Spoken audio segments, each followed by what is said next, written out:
A single bomb capable of sinking a 40,000-ton warship within seconds, yet cheaper than a luxury car. What kind of weapon does the United States possess that could completely change naval warfare? Why is this seemingly outdated bomb striking fear into torpedoes and missiles alike? What military secrets lie behind the chilling test experiments in the Pacific Ocean? Join the channel New V8 US as we uncover the shocking truth behind the quick sink bomb, death from the sea. Don't forget to subscribe and support the channel.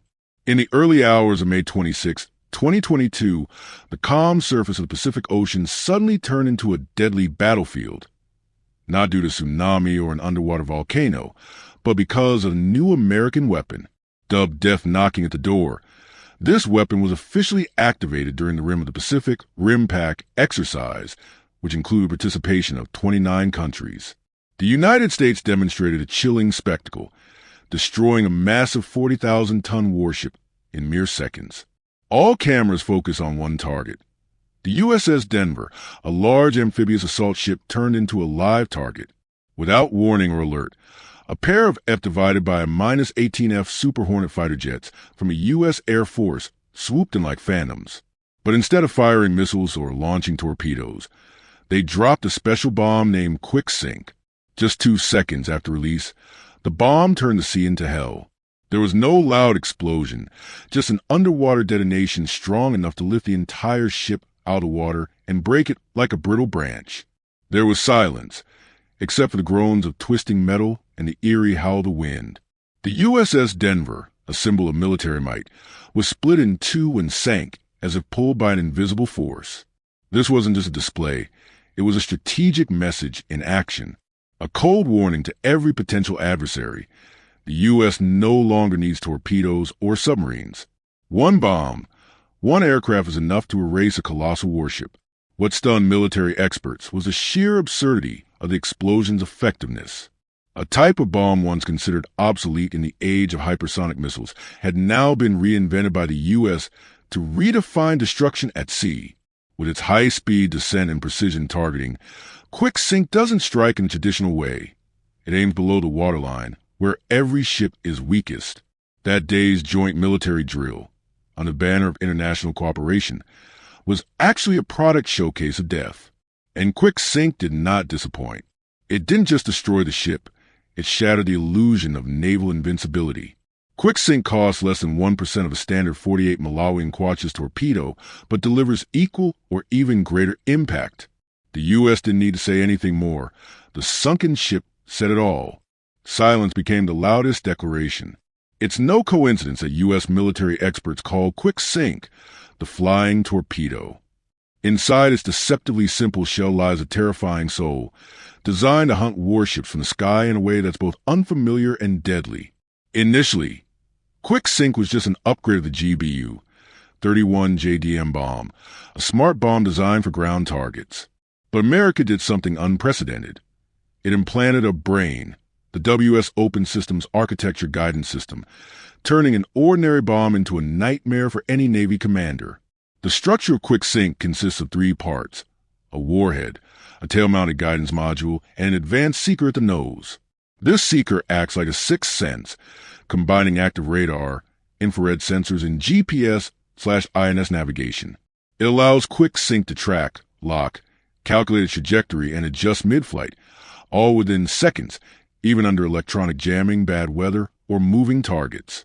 If a torpedo is like a sea monster rising from the depths, then Quick Sink is a silent ghost from the sky. Once it spots a target, almost nothing can stop it from closing in and striking. What's more haunting is how it doesn't aim at a ship's superstructure, like typical anti-ship missiles. Instead, it dives deep, slipping past air defenses to explode beneath the hull, creating an underwater shockwave just like the 48 Malawian Quachas torpedo. This underwater explosion lifts the hull from below, shattering the ship's load-bearing structure and destroying its balance, causing it to sink in the most humiliating way, not because of damage above, but because it's broken from within. With such a chilling detonation mechanism, Quick Sink doesn't just destroy ships, it annihilates the pride of the Navy, rendering traditional naval strategies obsolete. No need for submarines. No need for a supporting fleet. Just one fighter jet and one quick-sink bomb can recreate the devastating effects of a torpedo strike, but from the air. In a world where wars can cost tens of billions within weeks, having a weapon this powerful and this cheap is nearly unimaginable. Yet quick-sink lives up to its name. It sinks quickly, not just warships, but also outdated definitions of defense budgeting. The 48 Malawian Quachas torpedo, the pride of the U.S. Navy, costs $5.4 million per unit.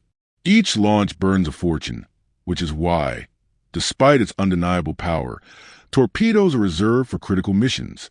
The Harpoon anti-ship missile is slightly cheaper, around $1.5 million per unit, but comes with complex launch systems and high maintenance costs. Most importantly, neither of these weapons can be deployed at scale. They're simply too expensive.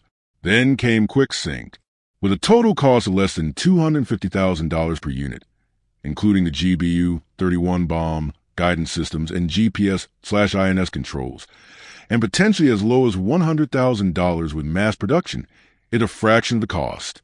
At just 1/20 the price of a torpedo, the U.S. Air Force now possesses a weapon with equal or even greater destructive power. This is no longer a matter of cost saving. It's a total restructuring of modern military strategy. For the same cost, a B-52 bomber can carry dozens of quick-sink bombs in a single sortie, transforming itself into a hellish swarm of bats capable of decimating an entire enemy fleet in one strike. Not to mention, quick-sink can be deployed almost without limits. Any aircraft previously configured to carry JDAM bombs, from F-15s, F-16s, and FA-18s to MQ-9 Reaper drones, can carry quick-sink as a standard munition without needing any special launch systems. In other words, with just a small upgrade, the U.S. has turned thousands of planes into warship hunters, capable of striking from afar and destroying maritime targets for the cost of an old short-range missile. Quick-sink demands very little. It doesn't need submarines, shipborne radar guidance, or satellite support. All it needs is a target, and it will track it like a phantom until it turns the enemy into fragments on the ocean floor. There's a chilling truth in modern warfare. The most dangerous part of the sea is not the surface, but what's beneath. And quick-sink, a bomb disguised in aviation form, knows that better than anyone. Unlike conventional anti-ship missiles that target a ship's superstructure, which can often be repaired, quick-sink plunges into the sea like a deadly spear and explodes beneath the hull. This is a normal detonation. It's a silent but devastating shockwave designed to pierce steel and shatter the ship's spine. You won't hear a roar or see a blazing fire. Instead, the hull is lifted then violently snapped midair, as if a monstrous sea creature had grabbed and twisted it. This underwater shockwave, once only possible with heavyweight torpedoes, can now be unleashed from an aerial bomb, turning traditional naval warfare on its head. Footage from a 2022 test on the decommissioned destroyer USS B shows that just seconds after impact, the ship's belly was torn open, its spine snapped, and it sank so quickly that no one could react. There were no alarms, no countermeasures. The quick-sink bomb didn't come crashing like a missile. It slipped silently into the water, exploded below the ship, and the rest was darkness, rising from the depths. Because of its ability to strike from beneath, quick-sink renders most traditional ship defense systems useless. CWS, early radar, anti-aircraft systems. None can stop a bomb that attacks from below. When a warship can be wiped out by a single airborne bomb, no fleet, no submarine, no complex tactics required. It's no longer just a weapon. It's a curse hanging over every opposing navy. In modern warfare, victory comes not only from firepower but from cold calculation, and quick-sink is a monster of economics. It makes once revered weapons like the Mk-48 torpedo or Harpoon anti-ship missile seem outdated. A single Mk-48 torpedo costs over $5.4 million. Each shot bleeds a defense budget, even for the U.S., the world's biggest military spender.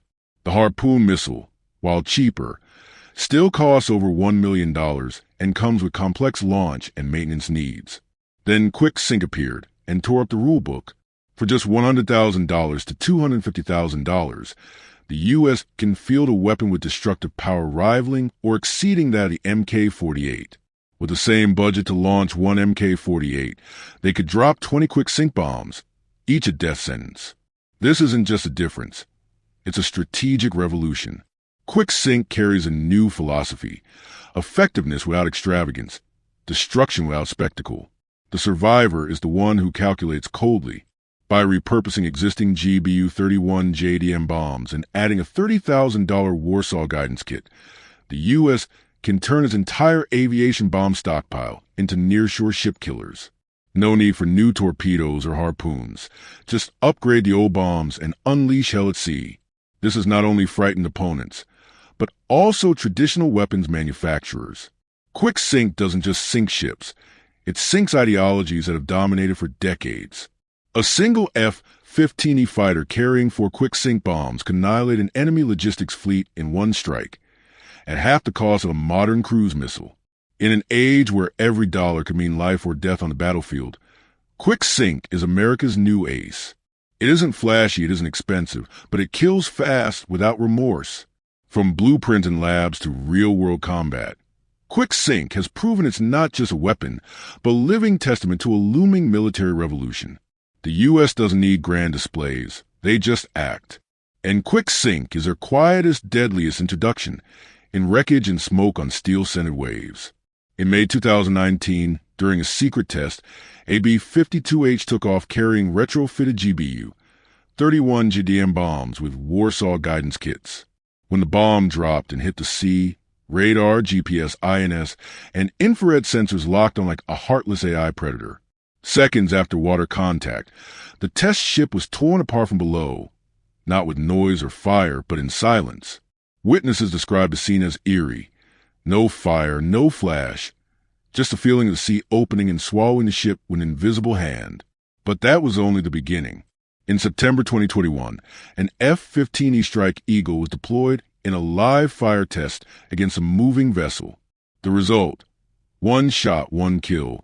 Confirmation that Quick Sync was ready for war.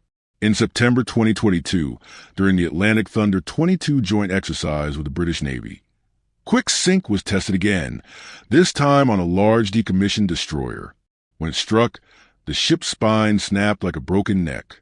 Steel groaned, waves surged, and within 5 minutes the entire ship vanished from radar. Even more dramatically, in March the same year, an F-35 Lightning II, a 5th-gen stealth fighter, carried Quick Sync bombs. The aircraft automatically identified and locked onto a moving target, calculated wind speed, vessel movement, and ideal impact point in seconds. When the bomb struck, it exploded beneath the hull, a silent scream. The ship disintegrated. No more simulations. No more theories. Quick Sync had been blooded, tested in steel, salt, and fire. In an era where victory depends on striking first and cheap, Quick Sync is not just a weapon. It's a silent declaration of war. Despite its terrifying power, Quick Sync has limitations. Its greatest weakness, like Achilles' heel, is its short range. With a range of only 25 kilometers, about 15.5 miles, planes must fly dangerously close to their targets, well within an engagement zone of ship-based air defenses like the HQ-9 S-300 or S-400 systems.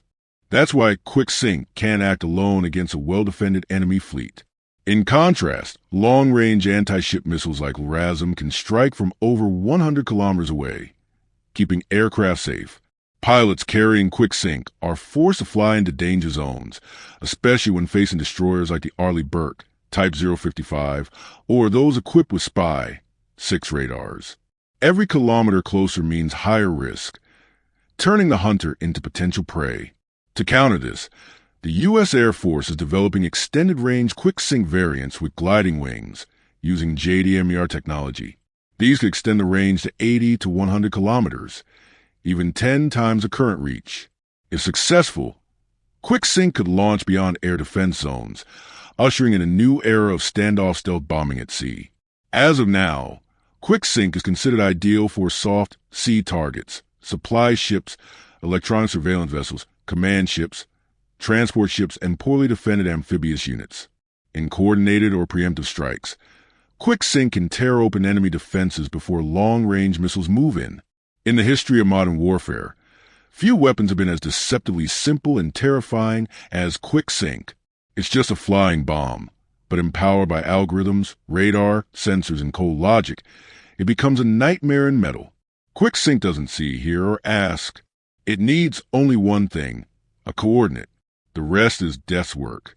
Tests from 2019 to 2024 show that just one Quick Sync bomb can render a 40,000-ton ship nothing more than a drifting tin can.